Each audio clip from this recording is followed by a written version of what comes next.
So I want to welcome everyone to our anti-racism and Black Lives Matter call. And I'm Megan Gilroy. I see a lot of familiar faces and names and also some new ones. So welcome, welcome.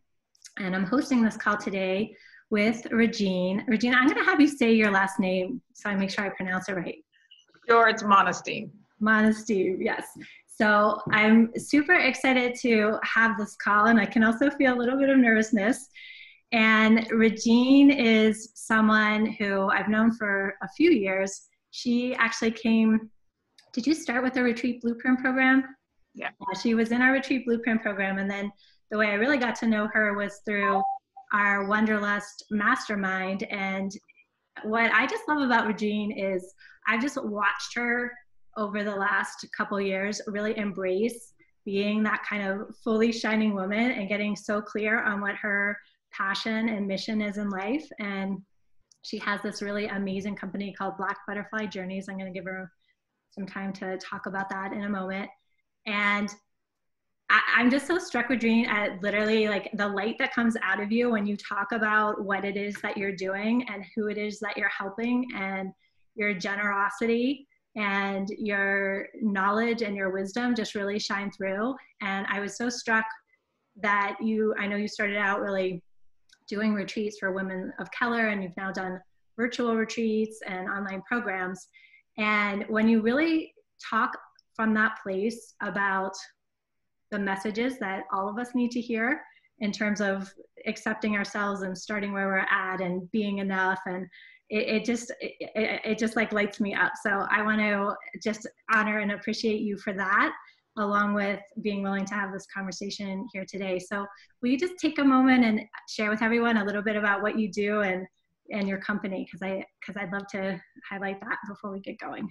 Sure. Well, thank you so much, Megan, for creating this opportunity for all of us, for stepping out and shining your light so brightly and emulating what true leadership looks like for your community. Mm-hmm. So I'm Regine, and I am the owner of Black Butterfly Journeys. And like Megan said, I came to Wanderlust because I wanted to do retreats. I actually am a lawyer by profession, by trade, and have been practicing law for over 20 years and had like a career, that midlife career crisis. And I asked myself, all right, I'm halfway through my life, my professional life. What does the rest of my professional life look like? What is it going to look like? What do I want it to look like? And one of the things that I'm passionate about is Black empowerment, Black women issues, spirituality, and I love to travel. And so I started to go on this quest and journey for how could I combine my passion for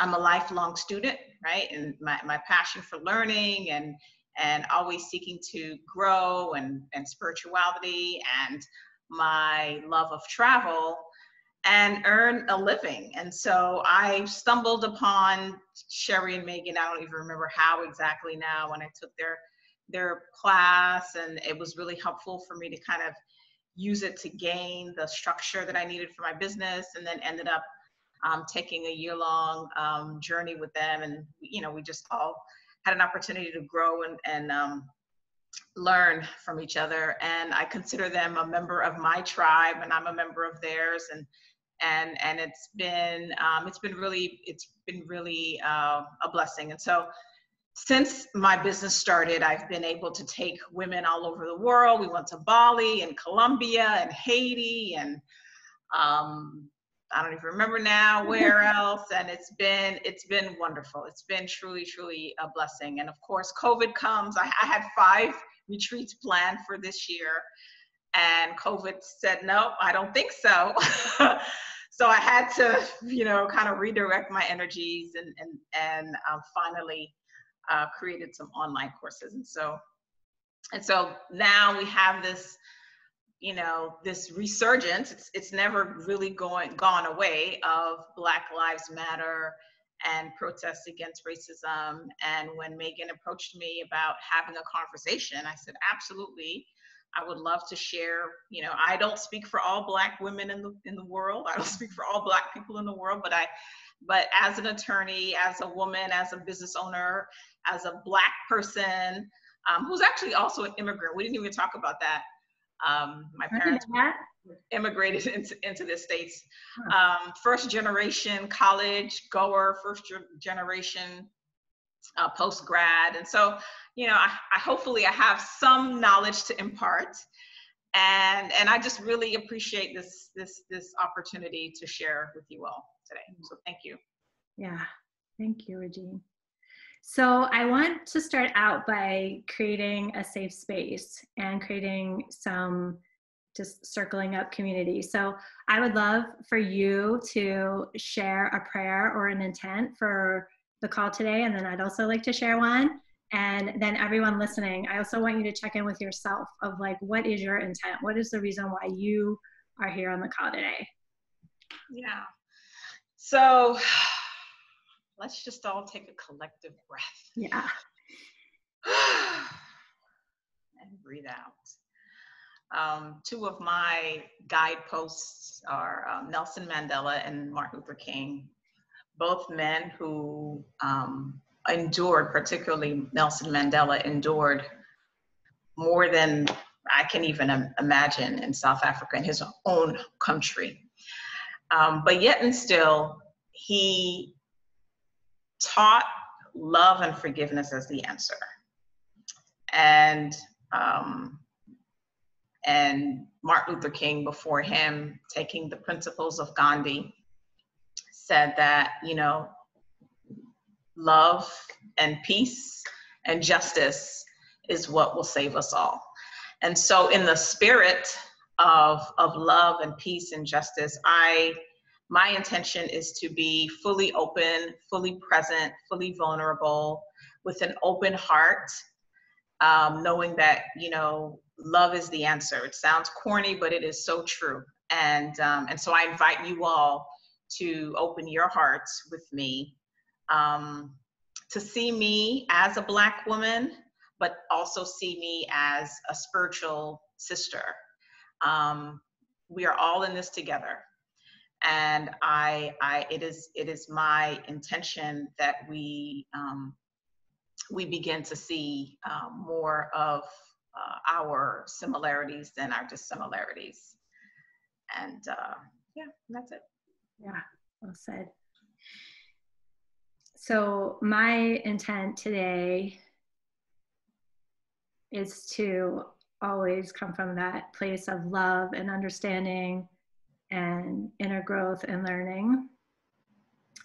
And specifically to see those places where I'm seeing through a white lens, a lens of white privilege, and to take ownership, take responsibility for my own feelings, my own places that have that discomfort, and also take responsibility for how I could personally be a co-creator for that change, and what actions I might take coming out of that call, whether they're inward actions of changing the way I'm thinking or feeling, or there might be some outward actions that we'll speak to. And so my intent is that everyone here can really feel the safety, feel the community, and that we can each come to it with really an open heart and an open mind. And so I want each of you to take a moment and in the chat, state your intent. Why did you come here today? What drew you here today? What is it that your prayer is or your intent is? And I want everyone to have that chance to just presence it and witness all the reasons that we may be here. And so I know it may take a moment for you to feel through what that is, and then also type it. So I'm going to give everyone a moment to do that.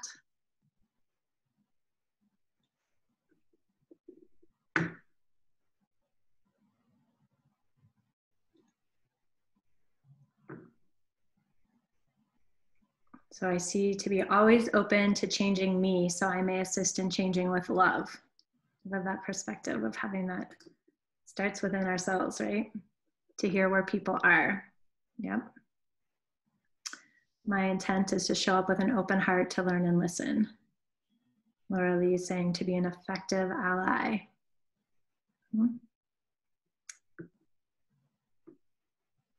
Let's see, what else?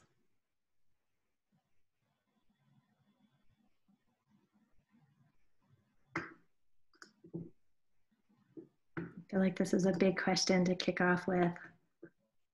I see to find healing and feel the love. To choose to learn, listen, and become more aware of any subconscious beliefs or behaviors that are based in white privilege and begin to dismantle racism, both within and without. My prayer is that we can unite and love and know each other as self, to treat each other with kindness, respect, and equality. I want to hear the voices of Black people and other people of color so I can build a bridge in our new world with greater understanding and compassion. My intent today is to turn my grief and rage into action.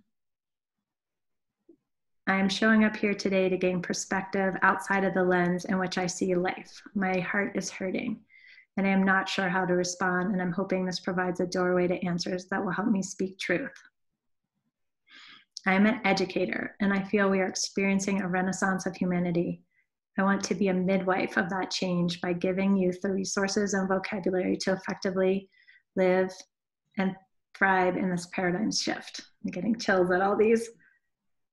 I'm going to read one more. With an open heart to have a deeper understanding of how I may be of service to the shift of the old dream of racism. We are one. Yes. So, yes, thank you everyone for creating that container. And so I do want to name some agreements we're going to have here today. And the first one is to be honest about your own level of discomfort or comfort in having anti-racist conversations. And one of the things that has really, my eyes have been open to, and Regine and I had a conversation outside of this call and also in sharing resources and educating myself, is that there's so much just white privilege and not very often being faced with discomfort around racial talks or around racial interactions. And so I want us to really name that and own that. And so I'd like to just see everyone as I go through these agreements to give me either a thumbs up or say yes in the chat box that you are agreeing about owning your own feelings, be willing to sit in whatever emotions coming up for you, that we're all agreeing to be vulnerable and to listen. We're coming from our hearts. This is a no judgment zone, a no criticism zone. And I love that idea of using that golden rule, just to be respectful and to treat others how you wish to be treated. So I would love for each and every person, we have 28 people on the call, so either writing yes in the chat or giving a thumbs up so that I know everyone's on the same page. Yes, I'm getting yeses, yeses, yeses. Okay, thank you. Okay, so I can already feel the sense of like, we're navigating this together. And I also want to just name that from my point of view as a white woman, that it's actually my responsibility to be educating myself, and that it's not Regine's or any other Black person's or Black leader's responsibility to do that. And I just have so much gratitude and respect for when Black voices are stepping into the conversation and saying, I want to help you see that white lens. So for me, I've felt like so much education in the last couple of days and weeks. And I can see that like, I'm going to step in it. Like I will say something through my lens because that's how I see the world. And when I do, I'm going to own that and do my best to change it and to make amends. So I just want to acknowledge that I know I'm learning and many of you are learning, and that this is just an ongoing conversation. This is not a like we get to check off, well, we came on the call today, so we're good. This is a lifelong process. And I know that there are so many people in our community that are empaths, that we're really sensitive to energy and emotion. And so I want us to just notice when that discomfort comes up or when defensiveness comes up, and to question, why is that coming up? And to be willing to breathe and be willing to listen, right? So we're each going to take care of ourselves in our own ways. And I'm going to be sharing a lot of resources that Regine has shared with me, and I'll send those out after the call. And I just want to also just acknowledge that Regine shared Dr. Robin DiAngelo, who wrote a book called White Fragility. And she shared some of the videos from Dr. DiAngelo, who also was speaking with some other Black leaders. And if you hear me reference her, we will share more resources on that. And yeah, I think, do you feel good, Regine? Anything else we need to say before we get going? No, I think we're ready to rock and roll. All right. Okay. So I guess my first, and just to say too that I'm going to be interviewing Regine, and she's going to ask me some questions too. And then at the end, we'll open it up to Q&A. So if you do have questions, feel free to put them in the chat, or also save them till the end and we can unmute. So one of the things I was struck when I was listening to Robin, Dr. DiAngelo's conversation, was she asked the question, like, what would it be like?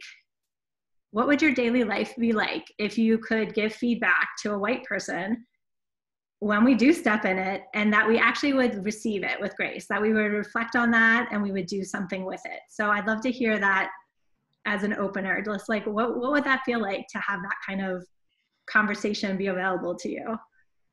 You know, so the whole thing kind of feels a little surreal, actually.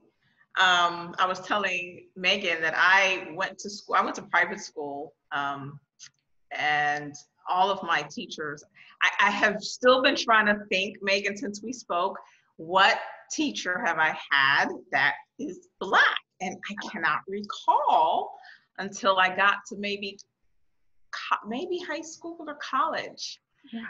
And every authority figure I had in my life was white, you know, doctors or everyone. And so the whole idea of, and the interaction, so I'm very comfortable, you know, when I go to court, is mostly white. And, you know, I went to University of Florida, go Gators, mostly white. My high school was mostly white. So I've been navigating in a white world most of my life. However, it always has been at arm's length. Mm-hmm. Except there have been instances where I've had relationships with white people, but generally speaking, it's been arm's length, not very comfortable feeling that I could trust, and not feeling that it was safe. Mm-hmm. And so the idea of having a conversation with a white person or around racism that isn't directed towards Black people being too sensitive, or Black people, you know, using the race card, or all of those types of things, it seems otherworldly. It seems like it's like, where does that happen at? So this conversation is really surreal. Like, it's I can't wait to tell my girlfriends. Like, what? Yeah. So if, you know, so having this opportunity has been amazing. I was telling Megan that I belong to several groups with their healers and teachers. You know, I'm a coach and all that. And one group, so after Megan approached me, I said, you know, maybe other people would be willing to have this conversation. And I said, I sent them a message and I didn't really get a response, and it was just kind of flat. And then I said, well, you know what, I'm going to leave the group, because I no longer want to participate and give my energy to people who don't value me as a Black person. Mm-hmm. And so I said, I'm going to send an intimate message to them. I wrote them an email and to say that I'm saddened and hurt that I've expressed this to you. I brought this to your attention and I really didn't get a response. And I quoted Martin Luther King, and so I made a case for why it's not enough to say I'm not racist, why saying I'm colorblind is unacceptable, and why we all have to be anti-racist. Mm-hmm. Right? And so And so I was like, okay, what are they going to say? Like, oh my God, what are they going to say? Yeah. And so they responded with, you're absolutely correct, Regine. We have been struggling with how to do this. Let's talk. Mm-hmm. And so, wow, that was a wow. And so, yeah, it would be revolutionary if white people began to really hear and listen. And I get that, you know, maybe there's some guilt or shame for past for the past or for this present or what have you, and so it's very uncomfortable for you. But it would be revolutionary for white people to begin to really hear and listen to what we've been saying for hundreds of years. Mm-hmm. Yeah, and I want each of us to really take that in, that just a conversation that isn't met with defensiveness or pushback or whatever those qualities are is revolutionary. I mean, to just that alone to me is like, wow. And for me today, I'm like, let's be that revolution. Let's be the group that can have that conversation and can receive the feedback and do it with grace and reflect on it and then decide how we each want to take some action on it. Yeah. So I want to unpack a couple of things you just said, because one of the things that has really come up for me is the difference between really having overt racism. So to me, that would be, you know, joining the KKK or laughing at a racist joke or intentionally denying someone a loan because they're Black, versus subtle unconscious racism. And I think there's such a conversation in the kind of civil rights movement and just in society that that if you're a good person, you can't be racist. And for me, I really had to look at all those ways that I am racist in a very unintentional and unconscious way, but I still am very biased. So can you talk some more about the difference between the two? Because I think particularly for open-minded liberal white people, like we want to think that we're not racist, and then that makes us blind to the ways that we are. Yeah. So I think, you know, can we do something? I will answer that question, but I'm curious. I don't want to taint. Can we ask some people what they consider overt versus implicit racism? Because I'm curious as to how you would view that. So in the chat, you want people in the chat, or yeah, I think Mara raised her hand. Okay, sure. Let me go find Diamira. Hey, Diamira. Hey Regine. Hey, Megan. Hi. I don't know if you actually raised your hand or you were doing a thumbs up. So no, I raised my hand. I did. Because I have actually a really specific example that I think might, and you guys can, Regine, you can reflect to me and let me know if this is an example. So a couple of years ago, when I first released my online program, I had, about 10 members in my program, and I would, for each module, have to create the slideshow for that class.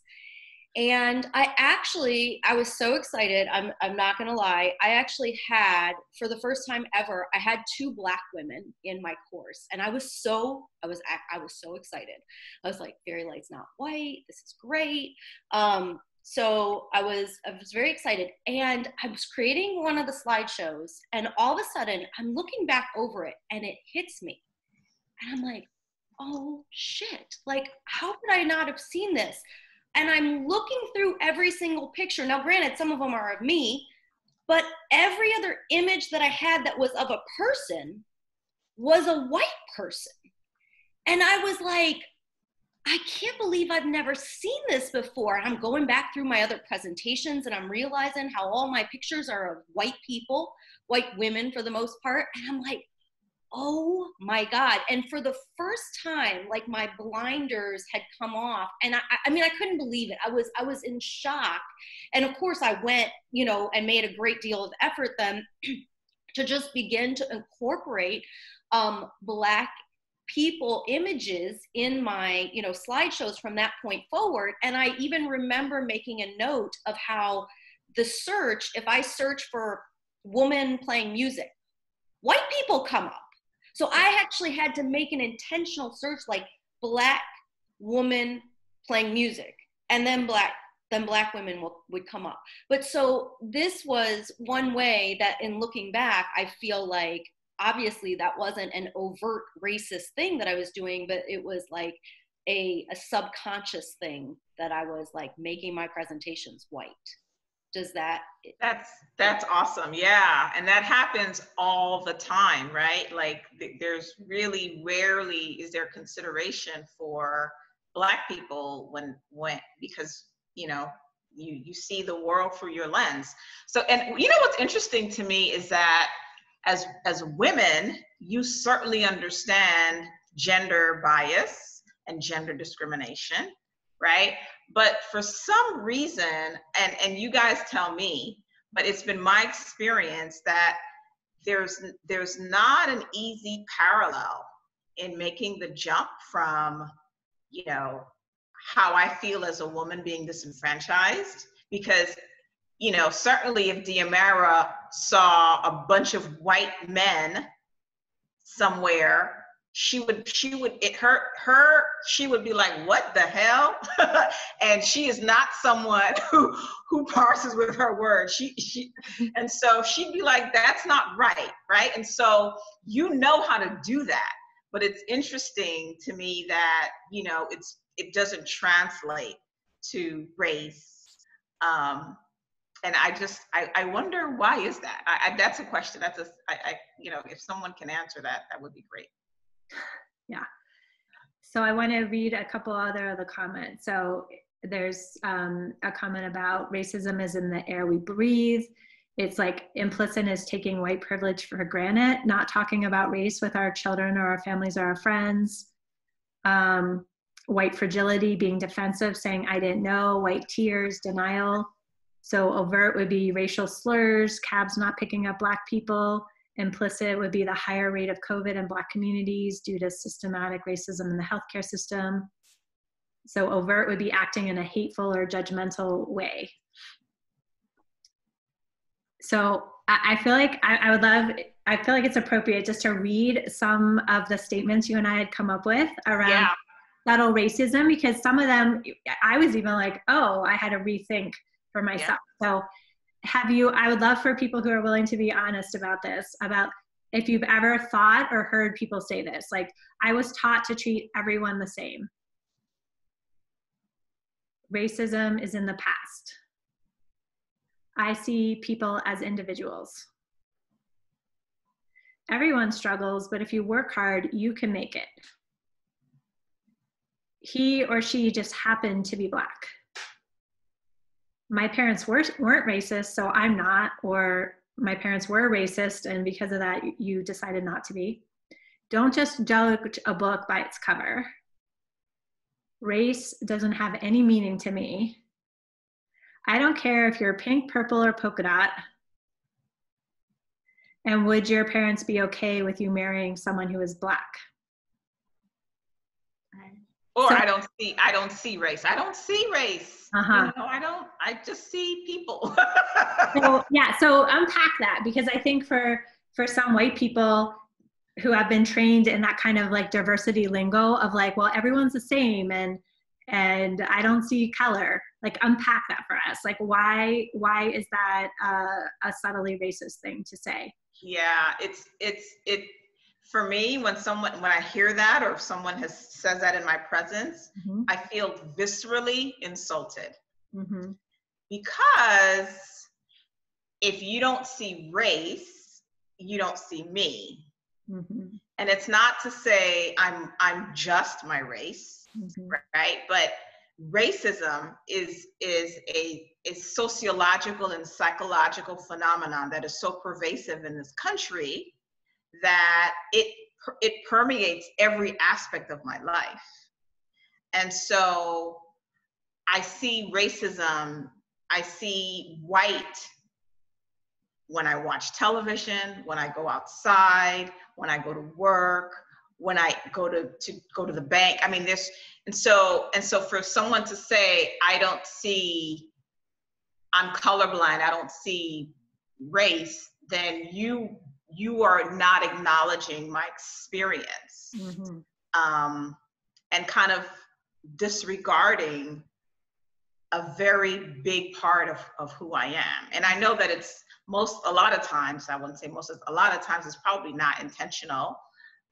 It's not malicious, but I think it speaks to this idea that I don't have to step outside of my lens, right? You don't need to see race, because you're the majority. This world is made for you, right? So, why would you need to see it? And so then it kind of supports the whole disparity between how Black people are treated versus how white people are treated. And so it's not, that's not what you want to say. Right. So there's like a few components to that. One is, as a Black person, you are highly aware of race because of the way the system is set up. And so for a white person to say, well, I don't even see a color, it's denying that there's a system set up that Black people have to be so conscious of to survive. And then I also feel like it's also just not true, because last night my husband and I were at the farmer's market here in my tiny town in Paonia in Colorado. And we were I was telling him about some of the things that you and I spoke about yesterday, Regine. And there was one person out of the entire farmer's market who was a person, no, I'll correct that. There were some people of color, but there's one person who I was like, I'm not sure, maybe they're Black. One person. And I'm like, of course you would, as a white person, notice that, or you would say there's a Black person here, but you would never say like, oh, there's a white person here. So even in that registering of that, it's like, to say you're colorblind, I don't think that's true. And I know for me, just unpacking those subtle times, like if I'm, someone at one point pointed out, like if I was walking down a dark city street and a Black guy with a hoodie on was walking towards me, would I become nervous? Would I withdraw? And that really shocked me, because again, like I've clung to that idea of not being racist, and then there are all these subtle behaviors or subtle ways that we are, and not so subtle ways that's happening. So Adele's asking, what would you like to hear from a white person? I guess I think she's talking about the color. Yeah. I see race. I live in this. You cannot live in the United States and understand this history and the impact and the present and say you don't see race. So I see race. I see you as a Black woman, and I also see ABC, right? You also see more than that, but to negate my race, I think is insulting. And again, I feel like it's easier for white women than it is for white men, because you can always frame the question in your mind: how would I feel if I was the only woman, or one of a few women, and men were saying, I don't see you as a woman. I don't see gender. What do you mean you don't see gender? So just start to ask yourself those questions. Like you all saw Handmaid's Tale, right? So remember, so that's Handmaid's Tale. So now say, all right, you were fired up as feminists. All of you are feminists. Like, what the hell? What kind of society is that? Well, that's my life. Mm-hmm. Yeah. Right. And so if you can begin to just understand how being a subjugated woman feels, then multiply that times a few thousand. And then you'll kind of begin to see how it feels to be a Black person. Because I am also a woman, right? And so I also have to deal with the gender issues as well. Yeah. So let's dive into that, because part of our conversation too was around like, what are the stressors as a Black woman and what are the stressors as a Black man? So can you speak to like that whole like body, mind, spirit? Yeah. Because you just so I was telling Megan that I was having a conversation with my boyfriend the other day. We were watching the protests and stuff and the police and stuff, and I asked him, I said, how do you feel when you're driving in your car, or you're going out? He says, every time I get in my car, I'm hyper aware that I may have some interaction with the police, and I'm, it scares me. And so I said to him, oh, it makes so much sense, because when he drives sometimes, I'm always telling him, you drive like an old lady, move, speed up.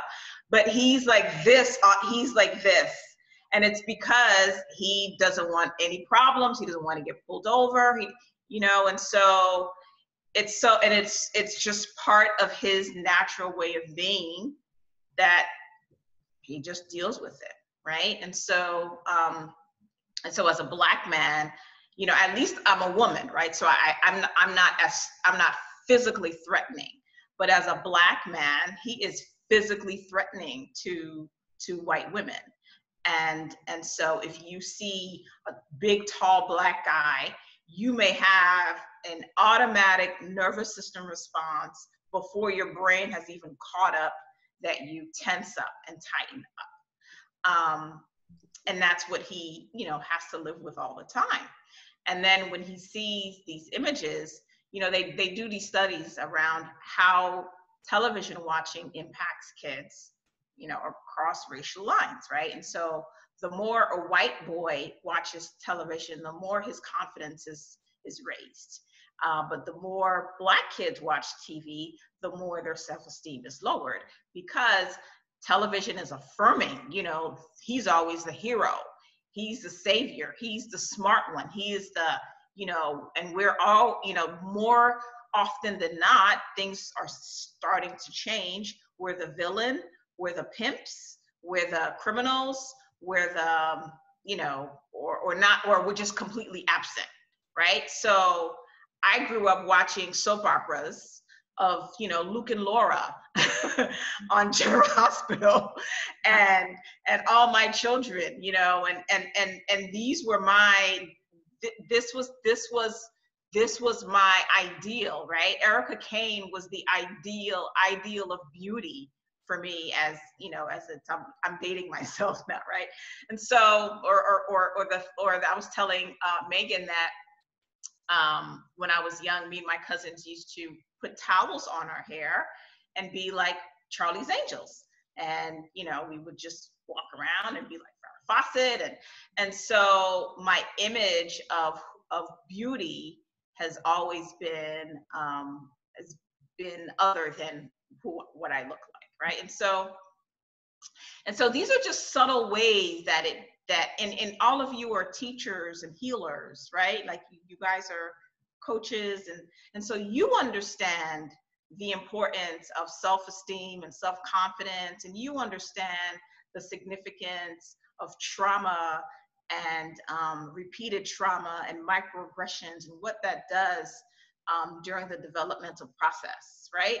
And so just like, a client, someone who's, it's like an abuse, someone who's been abused over time, they're going to have some social issues. You can't help it, right? You're not going to be the fully shining potential spiritual embodiment of a human being that you can be when you're constantly battered down. And so when we see statistics around crime, and when we see violence, and when we see all of these things, this is not happening in a vacuum. This is as a result of the re-traumatization. All the past 2 weeks, I've cried every day, because I felt seeing George Floyd underneath a man's knee, and seeing the protest and the violence in the police's face, I felt re-traumatized over and over and over and over again. And it's like, oh my God, it's really, yeah, I have no words. There were really no words for the depth of pain that Black people experience in this country. And you guys have no idea. Like, I posted something. I have a cousin who works for the patents, United States patent up in Virginia. And so, she said, but yet I'm supposed to go to work tomorrow with a smile on my face and be functional and be intelligent and be responsive and contribute. But you guys have, everyone here, I imagine, had your heart broken by a man, right? So imagine that's kind of the fragility of that. And feeling like I just got to go on. And before I can really heal, I'm smacked down again. And that's what happens with us with the recurring police violence. Before we can heal, there's someone else who gets killed. And it's clear it's racism. And then when you deny that it's one bad apple, you say, oh no, it's a cop, it's just a bad cop, and you deny the racism, then that's just, again, it's like an abuser, right? You understand this concept of, if a child has been abused, abusers will deny that happens. And when the child is an adult and the child says, this is what you did to me, and when the abuser denies it, you know what that means to that child, right? You know what that means. And so that's what happens. It's a psychological, it's the same psychological development trauma that you understand in your field. Mm-hmm. So there's the piece of like, it's embedded in as you're growing up, but then it's also like to me as an adult, I now have that space to say, I'm going to look and heal these wounds. And it's not so much reoccurring over and over again, other than my self-created version of that.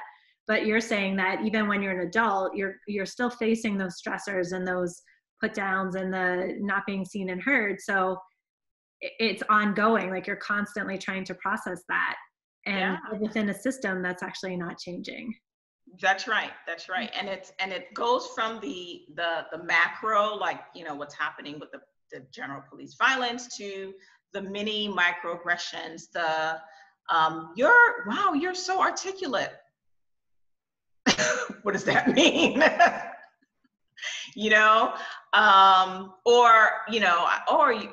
I see it. I'm an attorney. Oh, really? And it's I can't put my finger on it, but I know behind it is this idea that, oh, that's impressive for a Black girl. Mm-hmm. I'm not saying it happens all the time, but it happens enough that I can differentiate the difference. It's you guys are energy people too, right? So you can sense energetically. Or what else that happens on a daily basis? Or just not being seen. Just not being seen in the world. Not being validated in the world because I don't see myself. Or just the nastiness, the nastiness. There's not what's the insult? I guess, I don't know, if a man calls a woman a cunt, I guess that's like the equivalent of the N-word, right? So I, just imagine that like if people, throughout your life are just calling you cunt, you nasty cunt, right? Like what does that begin to do to you? I'm going to take a deep breath and check in with everyone that you're still breathing. So I would love for you to talk a little bit more about that piece around being seen and also around having to put a mask on to go out into the world. And if it feels appropriate, I'd love to share the story I'd shared with you of not realizing the cost of having to constantly put that kind of mask on to navigate the white world and be presentable to the white world. Yeah. So what does it mean not to be seen?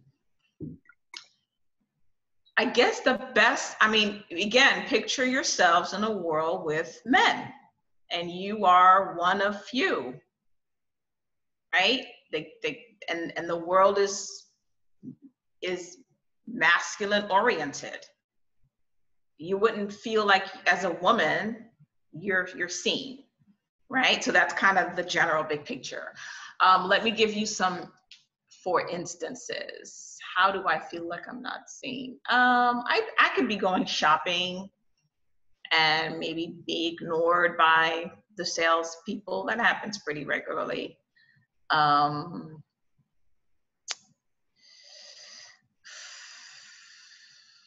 Not being seen.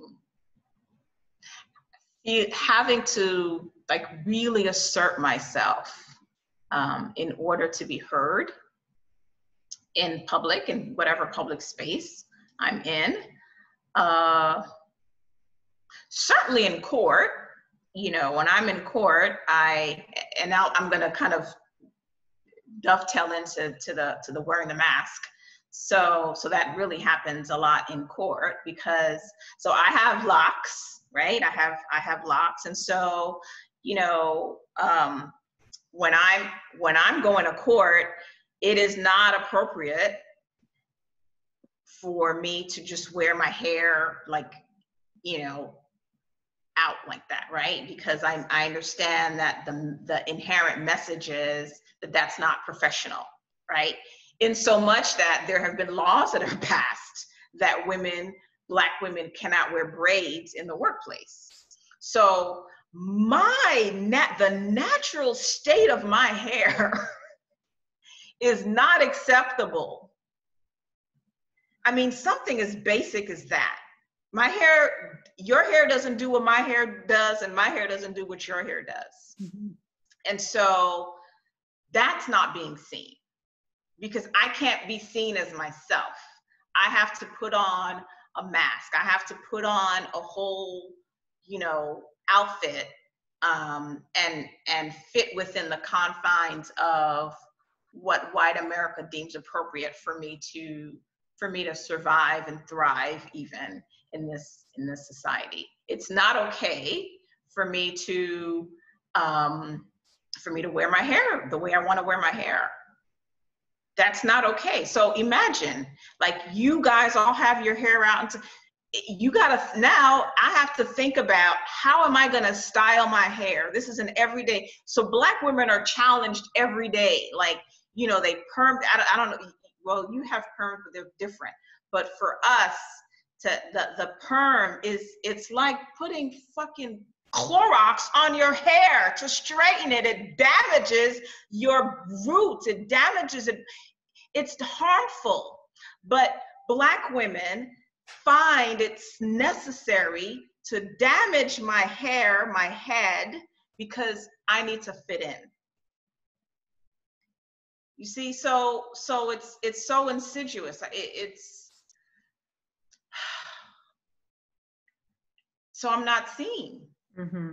I'm not seen. Perm or relaxing my hair. You know, as a child, you know, I learned when I probably got my hair straightened the first time, maybe 5 or 6 years old, for pictures. Like if we had to take family pictures, you got to get your hair straightened. And what that is, if you all don't know, you know, it's a hot comb, and they start at the root, and they're gonna hit that scalp, and they burn your hair to be straightened, to look appropriate for the family picture, to look appropriate for the world. For my first communion, I had my hair straightened and my hair like little Shirley Temple curls, mm-hmm. right? Because that's appropriate.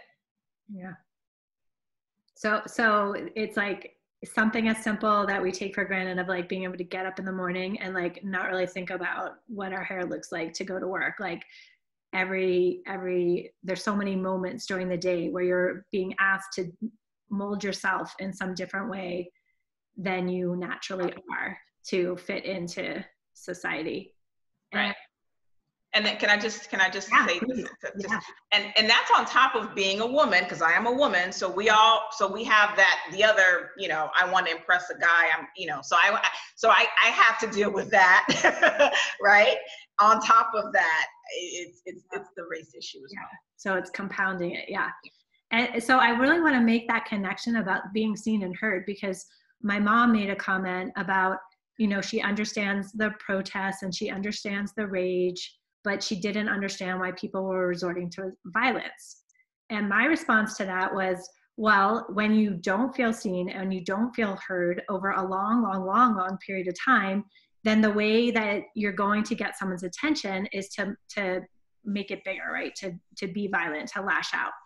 And when I look at myself, when I know when I don't feel seen or heard, you know, with my partner, or when I watch my children and they're frustrated that I'm not understanding them, I'm like, look at the rage and the tears. Like, I mean, there's been times when I've been shaking because the person in front of me doesn't understand me.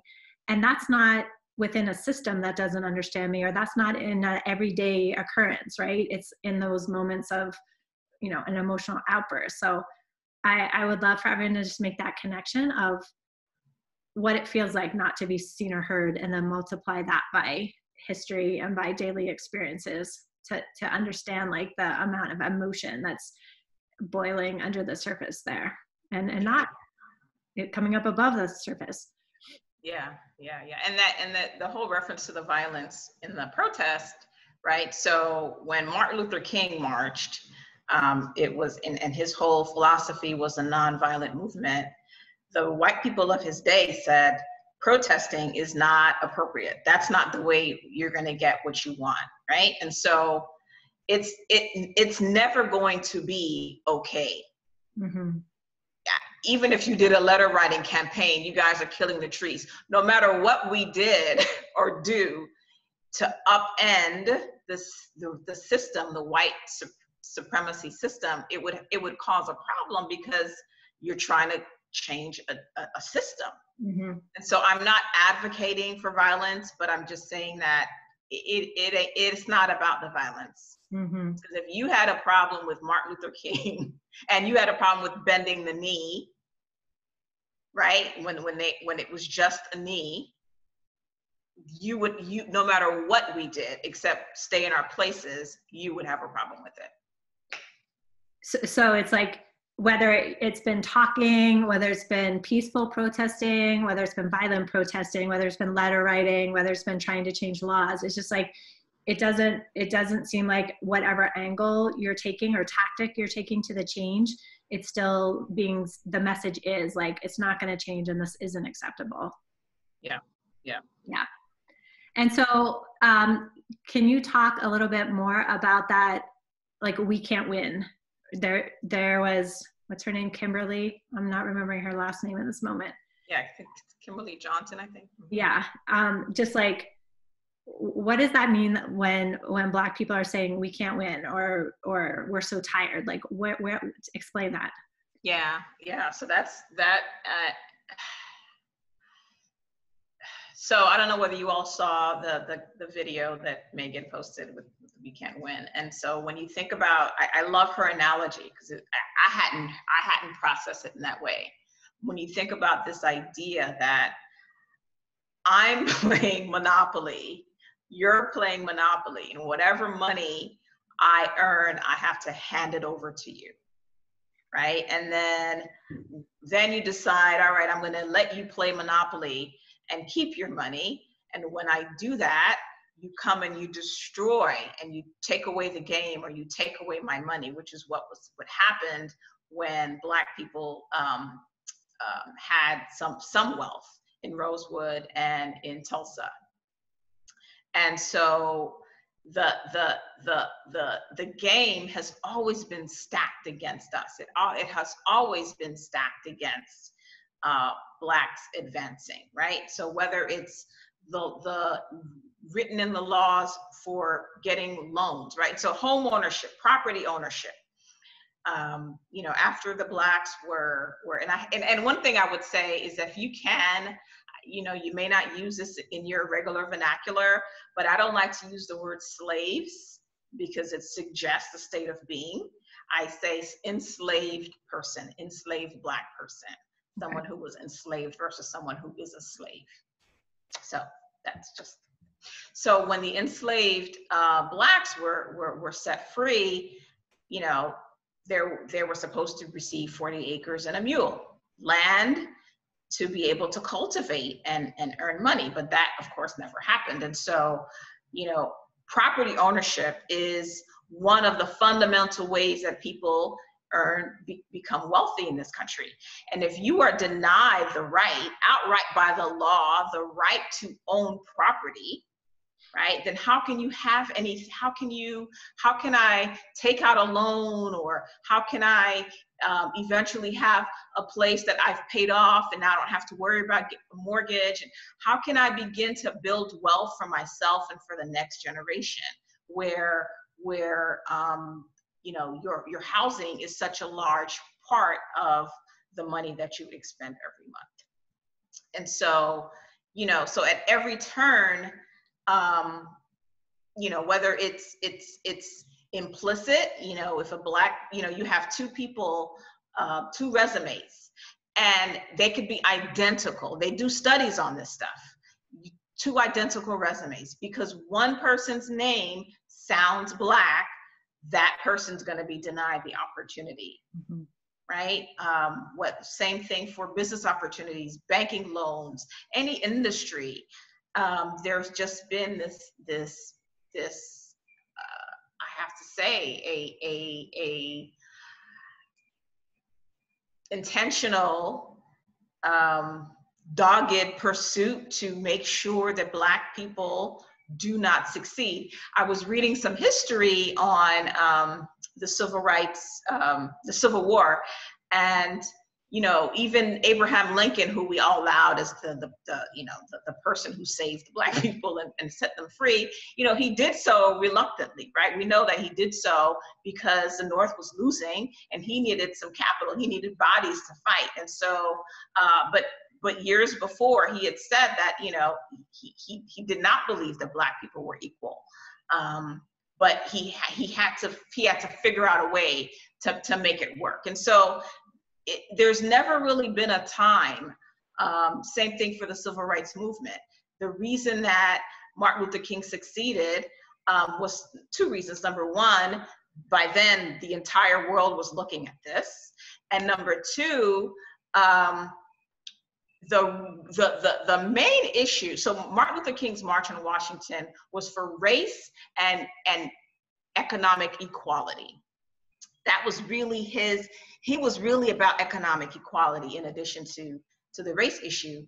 But he realized that, you know, I'm gonna take the win with the race, but he's like, you guys got that on the cheap.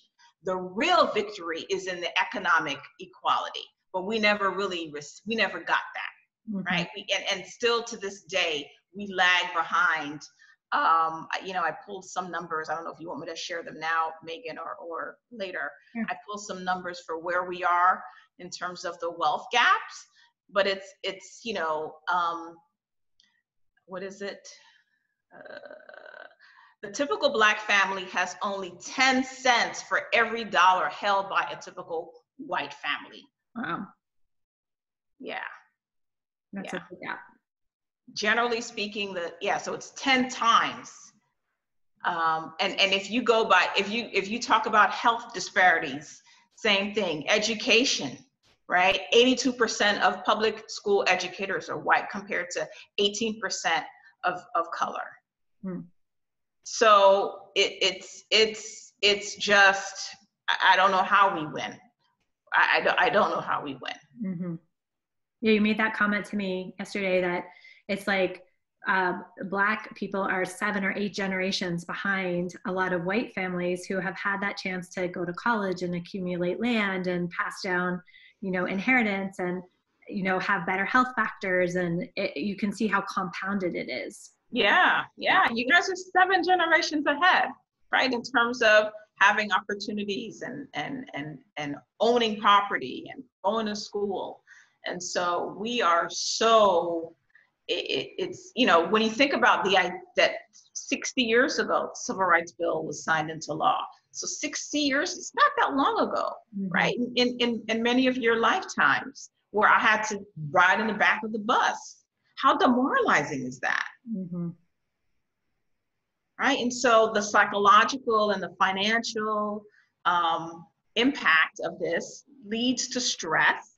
And we know that stress is a major factor for all sorts of disease. We die younger than white people, particularly Black women have more heart disease than any other group. So it's no wonder that the way that this country is, that we have these effects, that just permeate every aspect of our life. Yeah. It's like you can't be whole. Yeah, it's coming in so many different directions, and it's been in place for so long. So, Regine, before we move into the conversation around kind of like what can we do, are there any other things you want to talk about or address?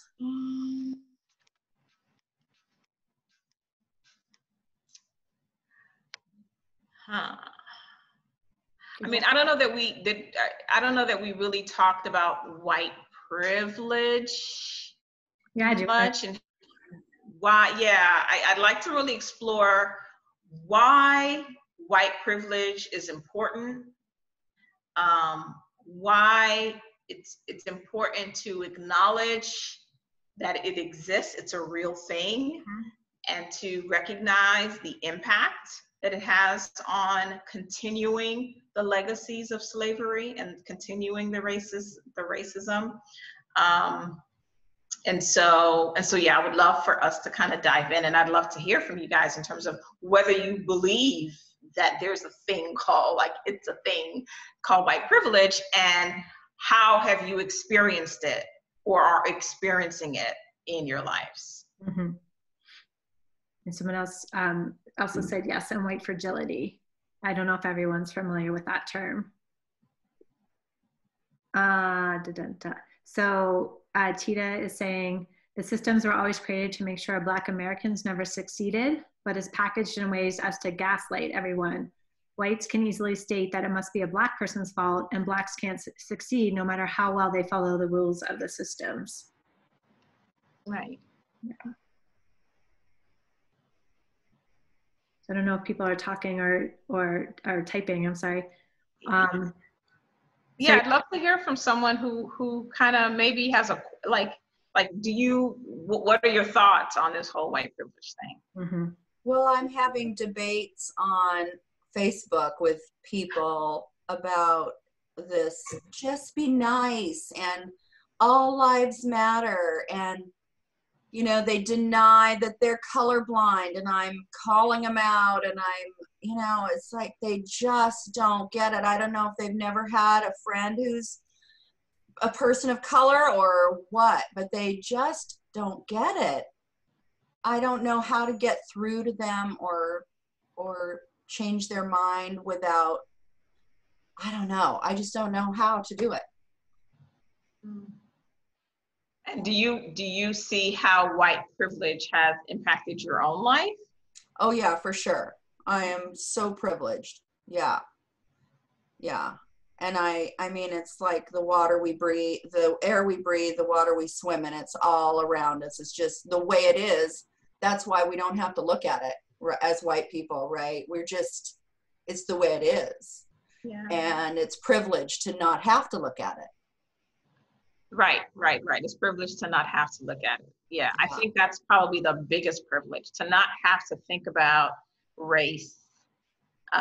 Robin DiAngelo said something that was so profound, that you can go through your entire experience, go to school, have a profession, get married, you know, have life and parties and this and that, and really have no experience of with a Black person or anyone else of color, and no one in your life will say, gee, that's messed up. Like, you lost something there. Like, there was a, so that's the other thing. Like I don't believe, and it's not been my experience, that the Black experience is valued, or Black people are valued enough that we are missing from your intimate lives, right? Like, there's no loss for you that Black people are not in your intimate life.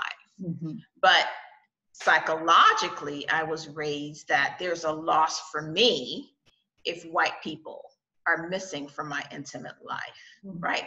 That's part of the idea of segregation that I needed to integrate in order to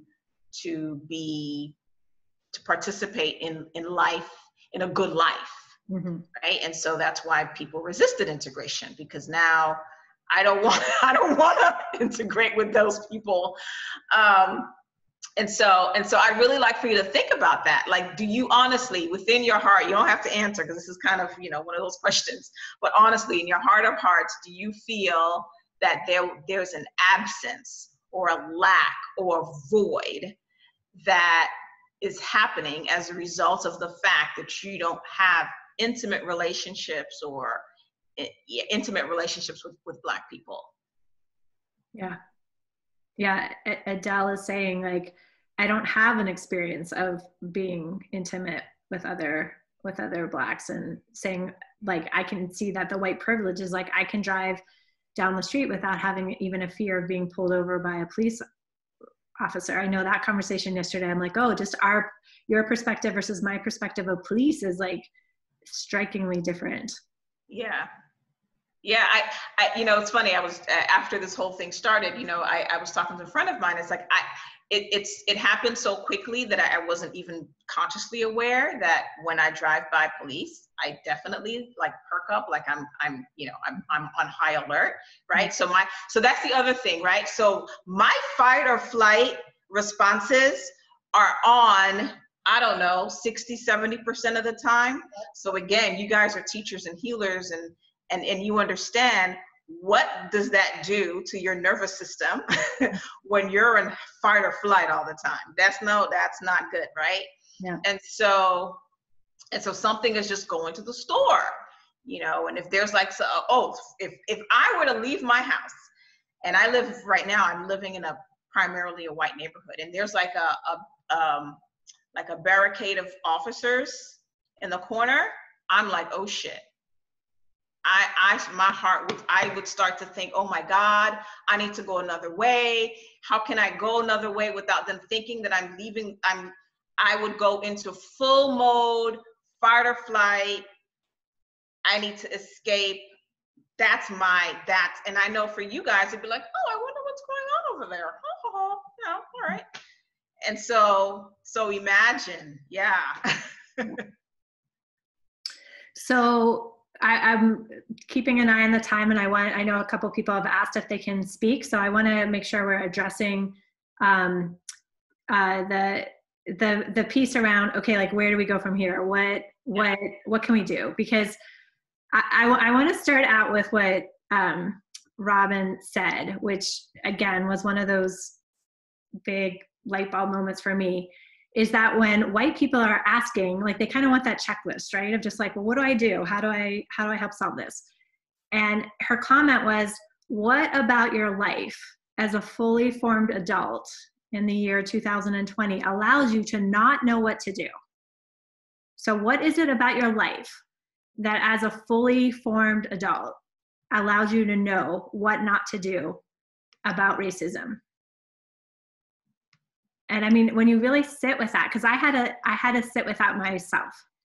And so when you ask yourself, like, why don't I know what to do? The first piece is like, okay, like, did you educate yourself? Are you actively educating yourself? Number two is, do you have cross-cultural relations?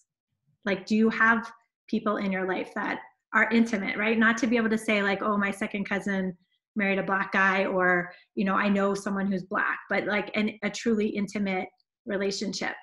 Do you even talk about race in your family, with your friends, community? And this was the one that really got me, because this is where I was guilty. Do you care enough to do something as simple as Googling the resources around ways that you could take action? And for me, I'm like, okay, I was aware of of many aspects of this conversation, and I'm becoming more aware, but I didn't care enough to do something about it until the protests got my attention, right? Until I reached out to Regine and said, hey, let's have this conversation.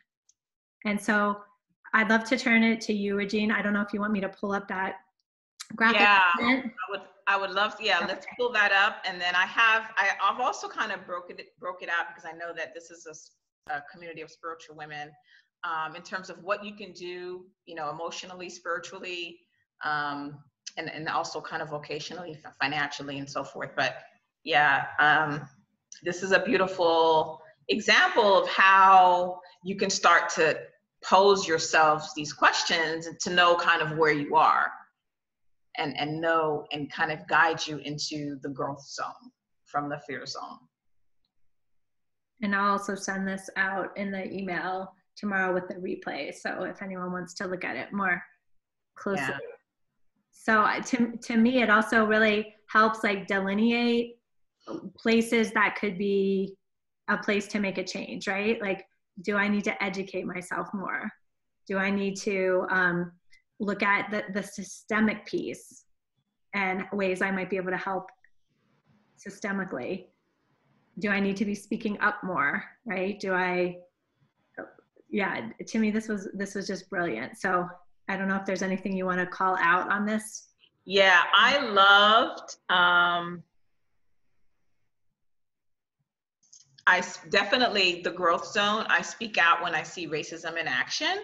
Mm-hmm. And I think that starting there in your homes, I mean, you are mothers, you know, you are the carriers of tradition, of culture, of spirituality, and you are giving birth to the next generation of police officers, right? And politicians. And so if you can begin to really teach your boys in particular that they are not the center of the universe, and that they need to learn how to play nice, and really, that I think would be transformational. Mm-hmm. You know, in terms of interacting with your own tribes, and what happens when Uncle Sal says some offensive remark about those blah blah blahs, and are you saying, no, we're not doing that anymore? Yeah. You know. Yeah, and I know I've had those times where you just freeze, like you don't know what to say or do, so you say nothing, and that's not the answer to it either. Yeah. Yeah. Okay. So why don't we go through, we came up with some suggestions. One of them had to do with like opening your life up to another perspective. Like, what is that lens of white privilege and fragility? Like, how are you living in a bubble? And how can you actually invest yourself in leveling the playing field? And so I know Regine and I, we made a promise to each other, and we both had our own little like, oh, that feels risky for different reasons, of like putting a Black Lives Matter sign out on our or for me, it would be out on the road, and for you, it would be in front of your house. So even that to me illustrates something, because we had that conversation. I'm like, for me, I live in an area that is a very big mix of liberal, progressive hippies, and then also ranchers and miners, and people who are like definitely against Obama. There's like definitely, I've heard overt racism go on. So it's like, how long is that sign going to stay out there on the road? And then I'd love for you to like share what your, you know, little, yeah, like, oh, to put a sign in your yard, what that would mean. Yeah, so I wanted to get a sign in my yard. I was telling my boyfriend, honey, I want to get we need to put a Black Lives Matter sign. And so, like I said, we live in a predominantly white neighborhood. And he was like, no, we need to get cameras first. I said, okay. Yeah.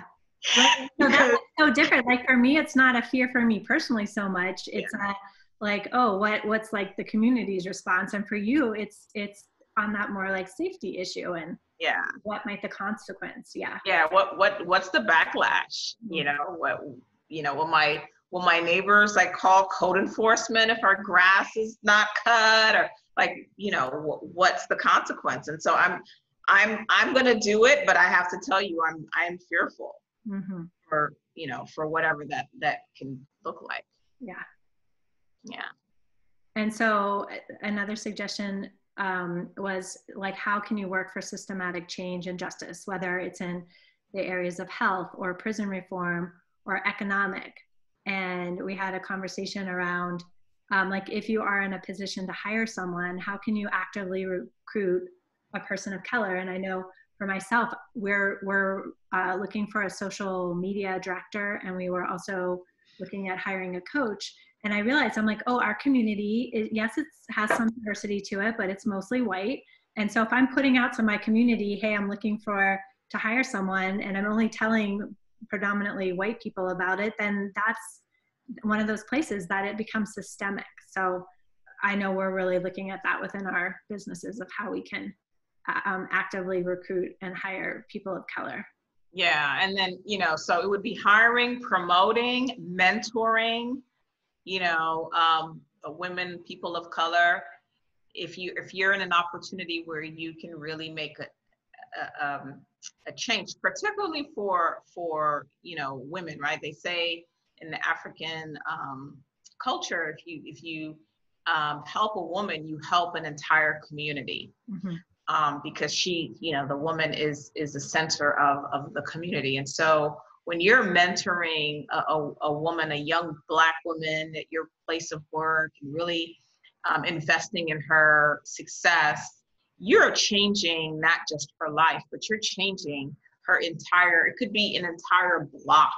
It could be in a generational investment. And so I would really urge you to think about ways that you can speak up for someone who's maybe feeling marginalized and not given the same opportunities. And then financially, of course, there's a couple of organizations that I support.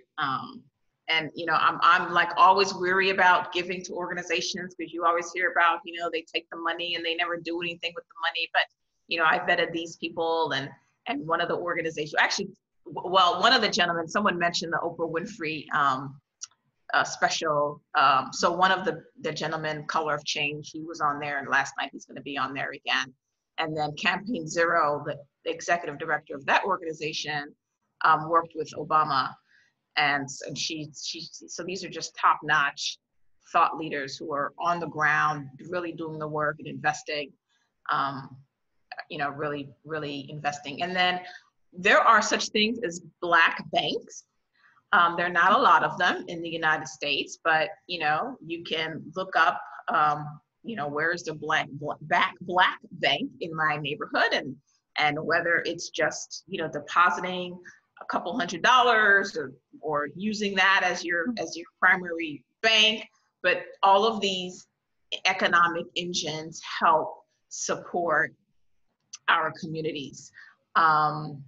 So I would ask that you consider investing in that, and of course buying Black, right? There, you know, when you're, you know, that's something that I'm always aware of. You know, is this a Black owner? And that's probably not something that comes into your mind, especially now everything is like, I just go on Amazon, right? It's so easy.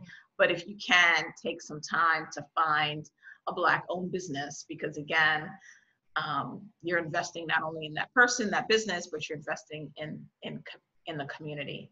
And then on terms of the political spectrum, you know, obviously you can begin to look at your local government, because all of these issues that we're seeing on the news, this is all local issues, right? These are departments run by local mayors and commissioners and council people. And so if you can participate in your local government, go to meetings, find out what's going on, find out what's happening with the police department. Do they have issues around race and race relations? Are there complaints? You know, to say, hey, look, I'm a resident of this city, and I want to make sure that my city is supporting all lives, right, including Black lives. And so I would say that you could do that as well. Okay. So I want everyone to take, you just heard a whole bunch of different suggestions and throughout this conversation. So I want to take a pause here. We are going to open it up to Q&A, but I also want that if anyone needs to go, that we've kind of wrapped this piece up. So what action are you committing to take? What action are you committing to take for yourself? And I'd like you to put that in the chat box. And I asked Regine, how could I say thank you to you for sharing your perspective and your time and your love and your energy? And she said that for her, the biggest gift would be to make a donation to either Campaign Zero or to Color of Change. So those are the two organizations she just mentioned. They're both working for like systemic policy change around racial injustice. And I put the links in the chat, and then I'll also send it out tomorrow with a replay. And so I just want you to take that moment to see what action can I take? What is it when I walk away from this conversation today? What is it I'm going to do? And so I'm going to put mine in while giving everyone else a chance to type.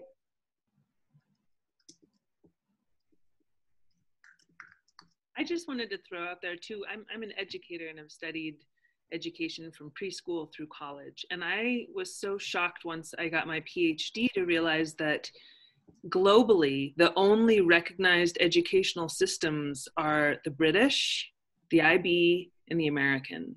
We have literally whitewashed what is considered as education.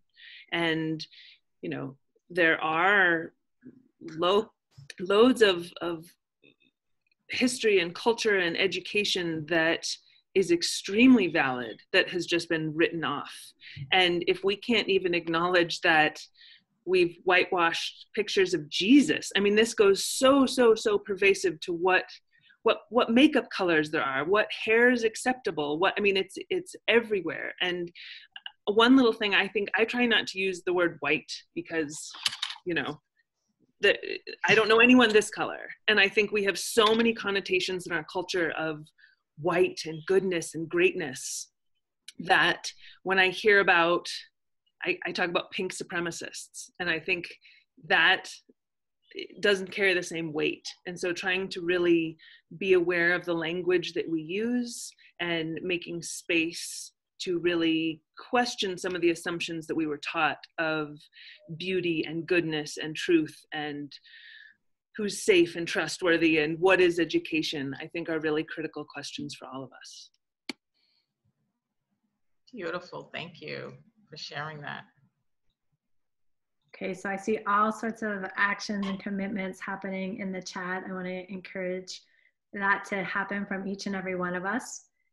And then I want to open it up just to comment or questions. I know Holly and Judy have had their kind of hands raised for a while, so I'm going to start with Holly. So you're unmuted, love.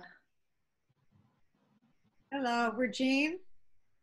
I'm sending you a big virtual hug right now. I receive it. Thank you. My mind is spinning in 1,000 different directions. Can you talk about how you got in touch with me because Megan doesn't know that. Okay, Megan, you may not know this, but after the event last week with you guys, and I heard Regine speak, I Googled her, and then I saw that she did tapping, and I do wellness and everything, so I thought, I loved her energy. So I reached out and we started talking, and once I start my program, I will have her come teach about tapping, you know, I'll include her. You talked about having a bonus and everything else. So I thought that would be an amazing thing. So then Regine and I started talking. One thing led to another because in my life, and Regine has just shed so much light on this, even today with all of us, is that I've always said, oh, I don't see color. And I thought I was doing something positive, not negative. Like, I have learned so much in the last 2 weeks, you know, a lot from Regine and then a lot from this woman I work with locally, you know, that it's mind-blowing. So I know I will just keep growing. But anyway, I divert a little bit. So we had this whole conversation, and I started telling her some of my experiences and what I wanted to know. And then she sent me some references as well. And we both just said, let's have this conversation publicly. Mm-hmm. So we decided, you know, we're going to just do a Facebook Live and just talk, you know, 2 people just chatting. And that, I guess, is my suggestion to as many people that are comfortable doing it, is either do it publicly or just, you know, like Megan's doing here, you know, talk amongst your community, let people know, because I'm just so open to everything. And from what I was doing wrong and disrespecting people unintentionally, there's so many of us that are probably doing the same thing. So I think we learn and grow just from conversations. You know, I somehow always bring this back to the movie, The Book Club. I don't know if all of you have seen that, but the whole big takeaway for me from that movie is, okay, so their conversations were about women's sexuality and sex, but because of that conversation and all the conversations they had, their lives all got better and better in all around, not just in the bedroom, okay? So it's all about conversations. So talking with people, you know, going to live events by Black business owners. You know, I told Regine, I went to an event, my God, it was like 6 years ago. And I think I was definitely in the minority there, Regine, so, but I never even gave it, you know, its second thought. Like you said, it just was. That's just the way, you know, it happened to turn out. But her meeting ended up being towards the end, like a revival, you know, like a Black revival. And I loved it. And I thought, how many white people are missing out on learning another culture? Like, how wonderful is it for us all to learn about another culture? Like, I'm Jewish, and yeah, a lot of people have no idea about the Jewish religion, and I educate wherever I can when somebody's open, the same way, Regine, you're doing. And the more people that I meet that are Catholic or, you know, Christian, Jehovah's Witnesses, I'm always asking questions. Let's talk about this. Let's learn from each other.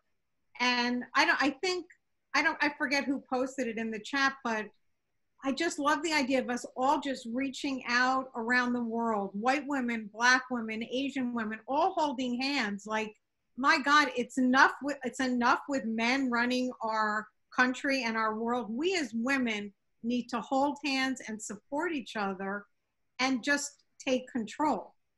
So I guess that's enough. Megan, I could just go on and on. This topic is it just touches my heart so deeply. And I'm going to be having a discussion. I put it on Facebook for anyone who wants to read White Fragility. Mm-hmm. I'm going to do a discussion like this on Zoom, because I just think it's so important for all of us to learn. You know, some of us have been saying the wrong things our whole lives. Like, how can we be better? And also for Black people to say to us, hey, you know, maybe you could phrase that a little differently. And then for us to receive it, like, you know, Dr. D'Angelo says, we receive it with grace, we act on it, and the response is, yes, that can be revolutionary. That's how we all can change the world. You know, have the conversations, tell me what I'm doing right, what I'm doing wrong. I'll share the same thing with you. Hey, that was a little offensive to me too, you know, and we just all move forward and we all grow. So any reply, Regine? I would love, I see a lot of people interested in kind of the idea of doing a virtual book club and reading some of these topics.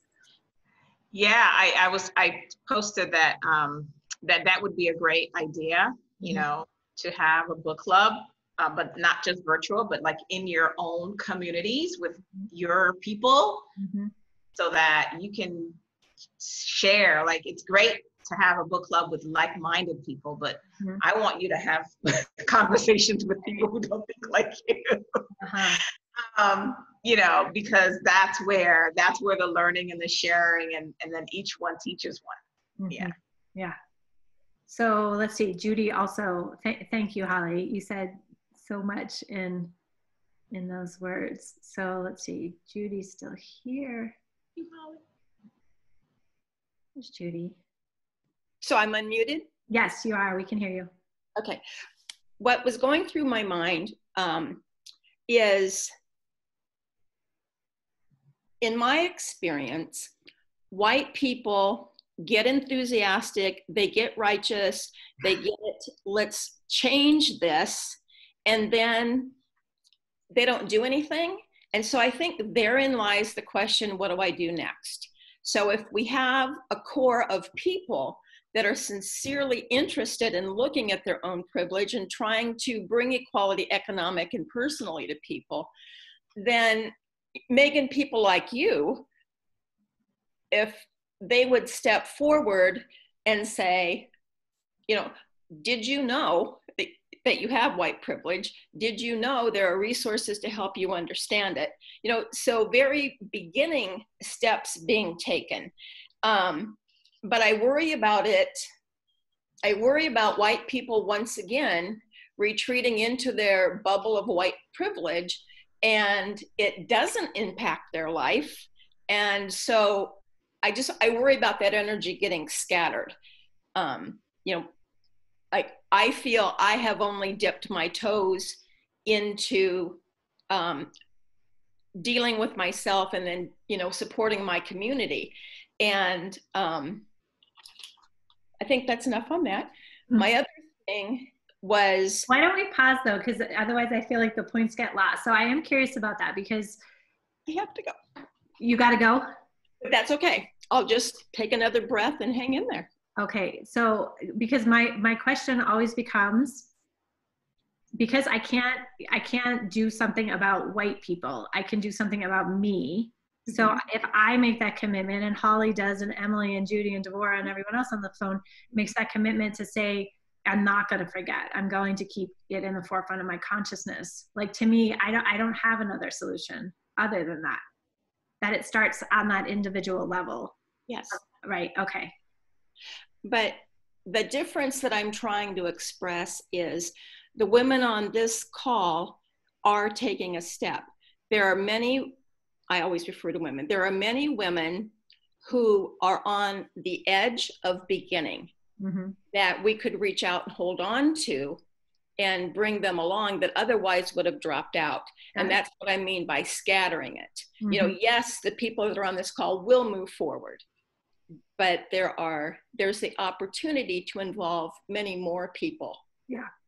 And so that, I mean, that is my intent about the Fully Shining Women Leading Our World, is that each person in this group is a leader in some way, whether you're an educator or you're a healer or you're a coach or you're a mom or you're any of a wife, whatever it is, a partner.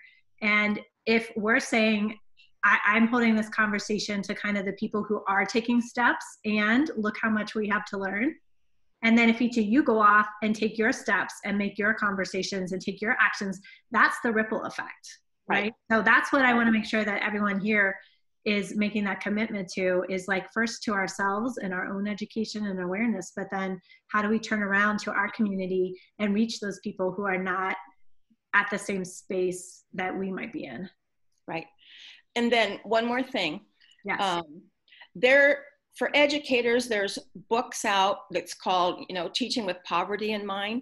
And it talks about the stressor that you discussed, Regine, that you don't get a chance to relax before you're hit with another stressor, you know, and that it just made it very clear how that happens to me as an educator. So thank you very much for your time. I appreciate it. Yeah, good. Thank you. Thank you for sharing that. Bye now. Awesome. Thank you, Judy. Yeah. Yeah. I mean, I think it could be simple as, let me just start with picking up, we're going to send you a list of books. Some of these books are like not available because everyone is reading these books, right? And so we're going to give you a list of books. We're going to give you some movies to watch on Netflix or Hulu or what have you. So the education piece of it, and then begin to having the conversations with your circles, because, it's a systemic problem, but it still involves individual people, right? So Chauvin, whatever the guy's name is, he was raised by white people, right? And so, this stuff happens in the house first. And so let's clean up our homes and have conversations with our relatives and our friends and invite people who don't look like us into our lives and go into their lives and so on and so forth. And if we could just do that, I think that would be huge. Mm-hmm. And let me just say one thing. Who did you refer to? I didn't catch. You said people like the gentleman that killed Floyd. Got it. Yeah, I think I hear the name you said. I forget his name. Yeah. So someone said, I completely agree. We need a cultural exchange between Black and white people to bridge the gap. So Megan and I were talking about that yesterday, this whole idea of we need to learn more about each other. I don't need to learn more about you. I know everything there is to know. I was raised in a Eurocentric, Judeo-Christian. I mean, I was raised, you know what I mean? So so that when people say that, it's a little offensive to me, because then it puts the onus on me to say, well, I can't, I've been in white households. Someone asked me, do I have white friends? Yes, I do. I had white roommates in college. And so I know very much the white experience. I learned from white books and white authors. And then up until I started educating myself, my idea of art was from Rembrandt and Picasso. It's very Eurocentric, right? And so I understand the white experience. So I don't need any more white culture. I got enough. I think white people need to learn about my culture and appreciate my culture and the Black and the Pan-African culture. That's what would be helpful. Can you talk to, you asked me that question yesterday, when you hear that phrase, we all need to get along? Oh yeah, that's another one. We all just need to get along. We are getting along. Black people are getting along with white people. You don't hear on the news, if you heard Black people were killing white people the way white police officers were killing Black people, trust me, they would shut it down. That would not happen. That would not be acceptable. So I feel like when I hear these statements about, we need to do these things, no, we Black people are doing these things. It's the man that has his foot on my neck. That's the problem. And so yeah, I almost forgot about that. So yeah, so that's another white lens piece. When we say we need to get along or we need to exchange cultures, like you already understand the culture, you've lived within the culture, you breathe within the culture, and so it's really about the white perspective changing to include the Black culture. Yeah. Exactly. Okay. So Christine wanted to make a comment or question. So I've unmuted you, Christine. Hello, ladies. Thank you, Megan, for coordinating this, and Regine for just showing up. The perspective that I have gained, bear with me, everybody. I'm a little bit emotional. It's so eye-opening. I grew up in an all-white town. I went to college, again, all white people. You think you go away to college and you're growing, all white people. Someone in college even said something like, would you date a Black guy? And my response at the time was, hell no. And I didn't have Black friends until I was in my early 20s working in New York City. and I started to create a relationship, just working, planning events, and being on the road. You know, the road family. There's something very intimate and special about this road family. And I'm hanging out with my friend Donovan, who's Jamaican, and a lot of folks from Trinidad and Tobago. And, you know, our relationship grew. And I started to create such a relationship with these people that their kids called me auntie. And, you know, Regine, you said you were talking about your hair. And I remember when I was first interviewing for jobs, I have long curly hair, and I was told I had to straighten my hair. It was messy, and it was unacceptable to show up that way. And when you were sharing that story, like, I was crying, because it was like, me and this woman have so much in common, right? The only thing that is different is the color of our skin. And growing up the way I grew up, I really thought y'all were very different. I did. I thought you thought differently. I thought you felt differently.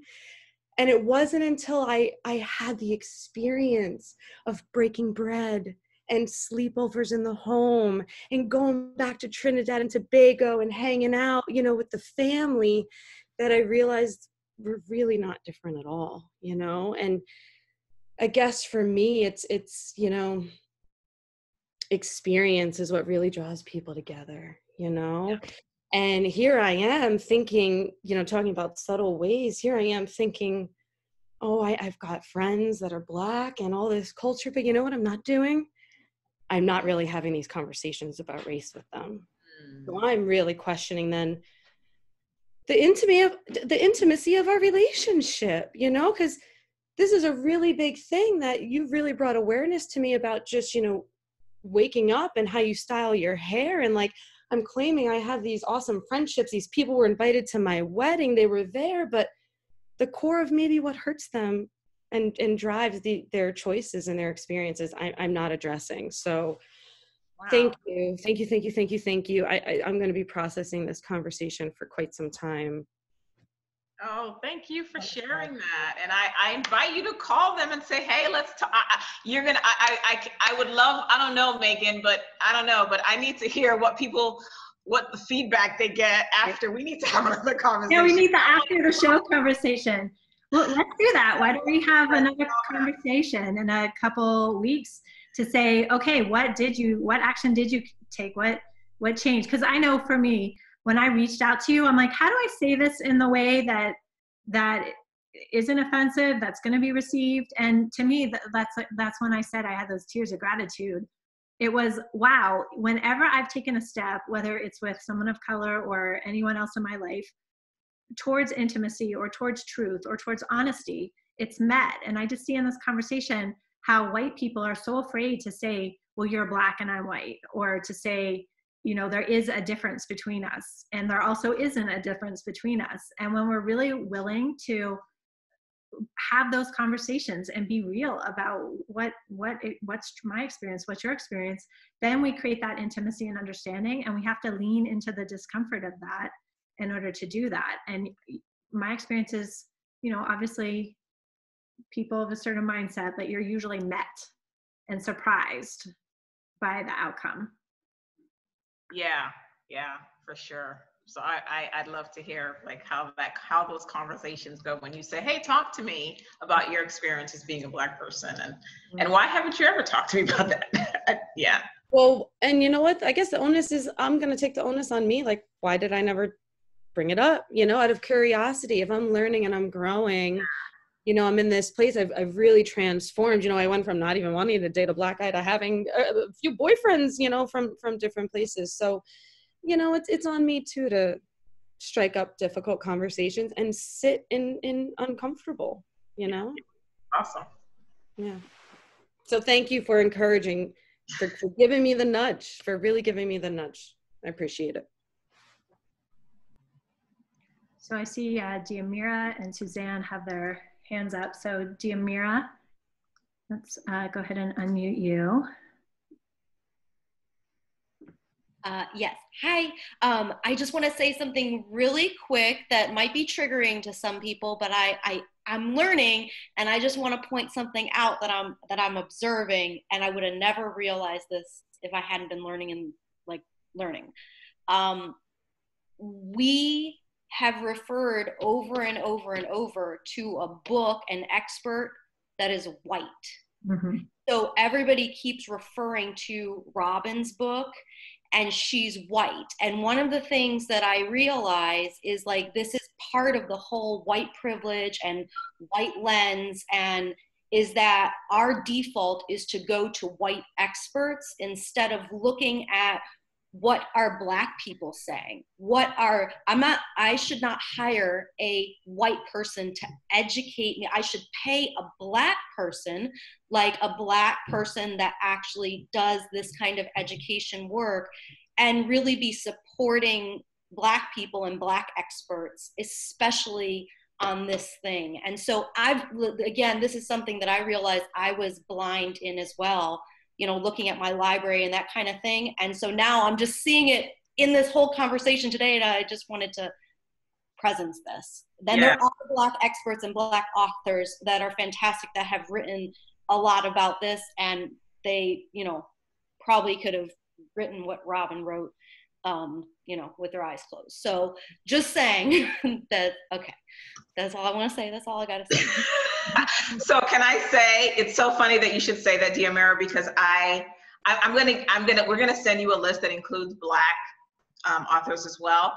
But I intentionally, so when I send out my first I intentionally send to white people, I will send Robin, because I'm like kind of waving a white front flag. Like, here, your people saying this, not Black people. This is, and so from my perspective, maybe, I'm not giving you enough credit. I don't know, but and she even said it in one of her interviews. I think sometimes, and not you, Diamara, but I think some people may have difficulty hearing the same truth from a Black person. Mm-hmm. They may have difficulty not feeling defensive, because one of the things that I'm really working on, because I want to shame and guilt you, like I want to just you, right? But that's the lower, that's the lower me, right? And so, but I understand intellectually and spiritually that that's not really going to get me anywhere, mm-hmm. and it's not the road I want to take, and so I think that white people probably have some either conscious or subconscious shame and guilt. And so I want you to hear it. And that's why I suggested to Megan white fragility, because, if there is any of that defensive stuff, maybe the defenses will be a little lower, rather than seeing a Black person on the cover saying, how to be an anti-racist, which is one of the books that I'm going to recommend. So that's kind of the thinking, and I don't know, you guys can tell me what you think about that, but that's why we did it like that. Yeah. And I don't know what my reaction would have been, but for me, I really was able to so hear Robin, and I really appreciated that you sent the Kimberly Johnson, like, how can we win? You send it one of Robin, and you send another one where Robin was talking with Aaron. Is it Aaron Trent? Aaron Trent, yeah. Yeah, Aaron Trent, and I don't remember the moderator's name, but it to me, it was like, okay, there's all these different perspectives, and we need to be listening to many different ways to understand this issue. Yeah. But you're absolutely right, Diamara. Yeah. Okay, let's have Suzanne. Where did she go? Unmute her. So I just asked to unmute you. You're also unmuted on your end, Suzanne. Okay, can you hear me? Yes, hi. Hello, it's so good to see you again, Megan. Good to see you. This has been an amazing conversation, and I truly appreciate the opportunity to be a part of this. And Regine, wow, as you were speaking, I came in a little bit late, and you were really in the midst of talking about, what it is, the day-to-day of living under an oppressive society. And there was this part of me that I continually, I'll identify a problem, but I want to get to the solution. and you just kept drilling it, you know, you just kept saying, and here's this other way that we're suffering. And I was just like, okay, I had to like take a breath and just be with you and every other Black person in our society and feel that, you know, because the actions that you have to deal with on a daily basis that are coming at you because of your race, because of the color of your skin, don't go away. Because we say, okay, we're going to jump to the solution now, you know, and that was challenging at first. And then I just took a breath and settled in. And I think jumping to the action and to the solution doesn't let us feel it all the way. Mm-hmm. Yeah. So I really appreciate you going, you know, as far as you did. And I know there's infinitely more than what you did share. Yeah. For me personally, I come from a racist family. And, you know, I grew up with my father and my brother, who's 20 years older than I am, you know, referring to Black people in a terribly derogatory way and really demeaning and demoralizing. And I just knew in my heart of hearts, even as a young child, I'm like, that's wrong. That is just wrong.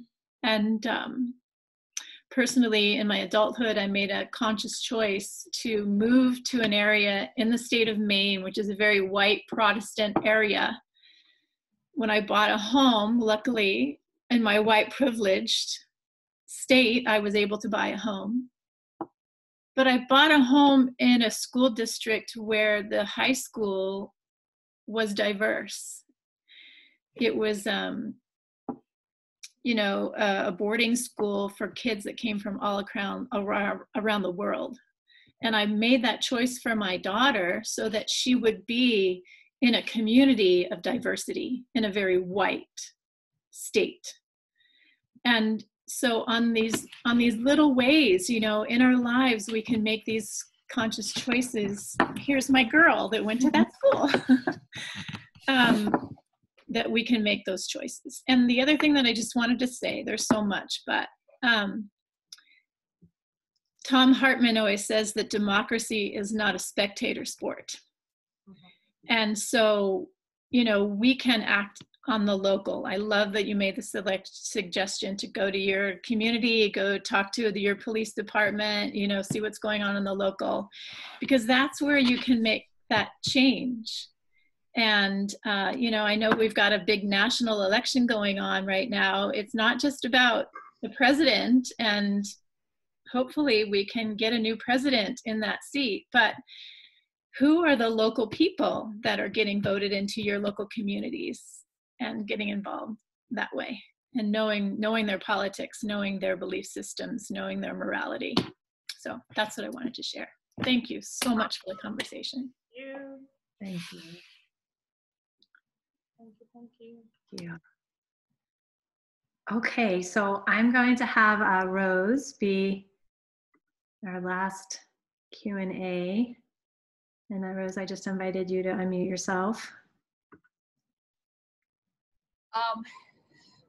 So much, right? So, can you guys hear me okay? Because I know my speaker sometimes. Yeah, okay. First, Regine.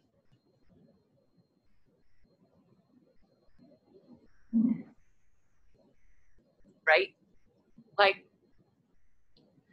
I know we've met in the past, and I know we've worked with each other indirectly in the past, but thank you for this. This is so much bigger. And I think it's really important that you acknowledge what you've done here today for this community, who you are being for all of us is such a powerful opportunity to step into our discomfort, to step into who we are and how we have each contributed to this. I grew up, I'm Cuban. And I grew up in a very non-racist family, and I've always prided myself on that. My mom always raised us with nobody's different. And my sister was married to a Black man. And I went to elementary, junior, and high school 80% Black. That was my world.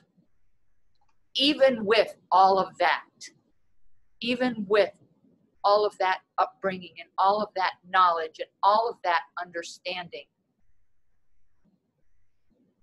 I have a lot of growth to do. I have a lot of things that I did not see, acknowledge, give energy or a voice to. And for that, I am sorry from every part of my being. I never thought, and it's horrible right now to say this, that you live in so much fear every day. The thought of that.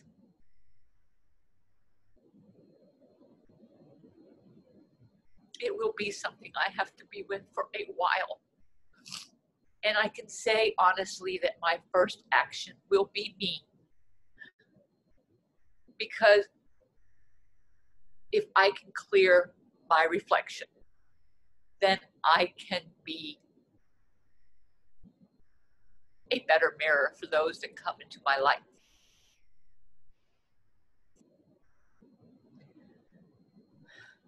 I'm so grateful that I have a husband, our token guy, Yay, Marky. who has sat here with me through this, even though he said, I'm walking into the lion's den. Lioness. He said lioness. I'm sorry. You are right. I love you, lady. And I'm at a level beyond these two humans here. As I look into your eyes, I mean that at a soul level, in the agreement that we made prior to coming into this life of saying, yes, I will play this role so that I can teach. Thank you for doing that for us. And it is now our responsibility to take that and to say, I will not forget, and I will not become complacent. I received that. Thank you, Rosemary. Thank you so much. Thank you. Oh. Thank you for being here. I feel that. Yeah. Woo. Yeah, sorry. Okay, I'm muted. All right, so I would love to end this call with just a few minutes of quiet and breath, and just everyone really aware of, I feel like there has been so much of that give and receive and openness. And before we do that, I would like to check in with Regine and just ask for that reflection. Like, does it feel like this is grace? And does it feel like it's receptive? And if not, I'd love to have a conversation with you afterwards and have that feedback and have that growth. And I think all of us, I hope I can speak for everyone, are also open to that kind of reflection of how can we do better, or what are ways that we're personally speaking for myself. Yeah, my heart is full. My heart is full, and I feel like what if these conversations were happening every day with 28 different people in this country, what transformation can take place just like that. Mm-hmm. So my heart is full. I have Black privilege because I wasn't born in slavery. I wasn't born in Jim Crow. I wasn't born in the 50s having to being hosed down. So I feel like I'm blessed to be born in this time and to bear witness to what my ancestors have endured and to stand for what's possible for humanity. And I welcome this opportunity to share. I've never done this before, ever. I mean, I've never shared with white people how I really feel about, what my experience is. And so we are healing the planet right now. We are healing the planet. We are making transformation for our lives and for our communities and for the world, because energy is just, there is love. I love you all, and I know that you love me, and I just am so grateful. Thank you. All right, so I'm going to just invite everyone for the next minute, 2 minutes.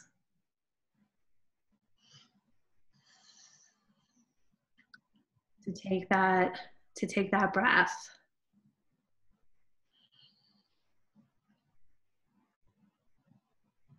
And to really just own and acknowledge not just how revolutionary this conversation was and how healing, but also how it's a beginning. It's a ongoing process.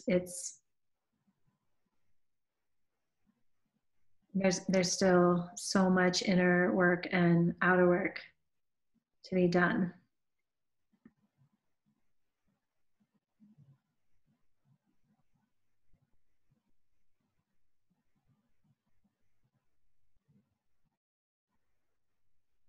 And I am picturing this little atom, little nucleus, swirling molecule that's vibrating with the quality of the energy that we just created today, and picturing that bumping into the people in our house as we have conversations this evening, and bumping into our coworkers and bumping into our friends, and being willing to go outside of our comfort zone and go outside of our immediate circle and start bumping into people, whether they're our own race or other races, to have these kind of conversations.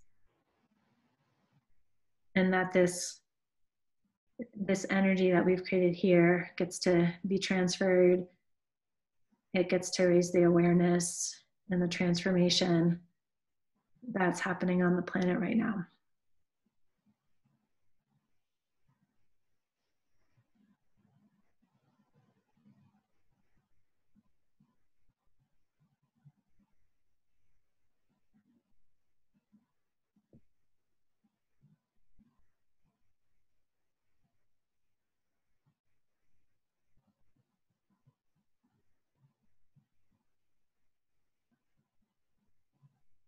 And I would like you to just ground just awareness and this energy into Mother Earth, and she's a great resource we have to anchor this way of being here on the planet.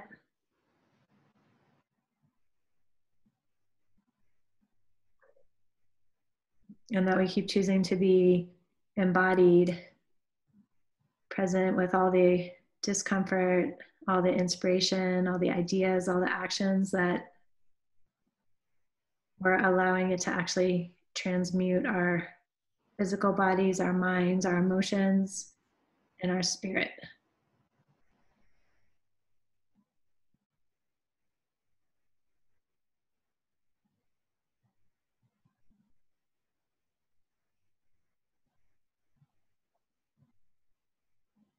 And so when you're ready to just open your eyes, look for you just to see one other person on this call today.